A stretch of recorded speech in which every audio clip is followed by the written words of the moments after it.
Sunday லஞ்சுக்கு என்ன செஞ்சோன்னு பார்த்துடலாம். சாதம், நெத்திலி மீன் குழம்பு, கத்திரிக்காய் சேர்த்துருக்கு. இதில் குடம்புளியில் வந்து செஞ்சுருந்தோம். மட்டன் லிவர் தொக்கு, காலிஃப்ளவர் உருளைக்கிழங்கு எறா கிரேவி, கவலை மீன் ஃப்ரை நல்லா கிறிஸ்பியாக இருந்தது. அப்புறம் தக்காளி ரசம். சாப்பிட்டு எல்லாம் முடிச்சுட்டு கொஞ்சம் நேரம் ரெஸ்ட் எடுத்துகிட்டு அப்புறம் ஈவினிங் வந்து பீச்சுக்கு போகலான்னு இருந்தோம்.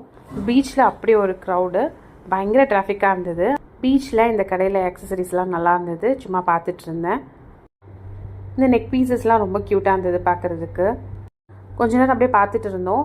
அதுக்குள்ளே ஹன்சிகா வந்து தண்ணியில் நிற்கணும்னு சொல்லிட்டு கூட்டிகிட்டு போயிட்டாங்க. பாப்பா வந்து பயந்துட்டு இறங்கவே இல்லை. அவங்க அப்பா கூட தான் இருந்தாங்க. ஹன்சிகா மட்டும் தண்ணியில் கொஞ்ச நேரம் விளாண்டுட்டு இருந்தாங்க. இன்றைக்கி நிலா வெளிச்சம் கூட இல்லை, ரொம்ப இருட்டாக தான் இருந்தது. பீச்சுக்கு போயிட்டு அப்படியே ஐஸ்கிரீம் சாப்பிட்றதா தான் பிளான். நான் நிறைய ஃப்ளேவர்ஸ் வந்து எப்பவுமே எக்ஸ்ப்ளோர் பண்ணது கிடையாது. இன்றைக்கி போன உடனே ஜாக் ஃப்ரூட் ஐஸ்கிரீம் பார்த்தேன். சரி ட்ரெண்ட் ஆகிட்டு இருக்கே, டேஸ்ட் பண்ணி பார்க்கலான்னு தோணுச்சு. டேஸ்ட் பண்ணேன். ரொம்ப ரொம்ப நல்லா இருந்தது.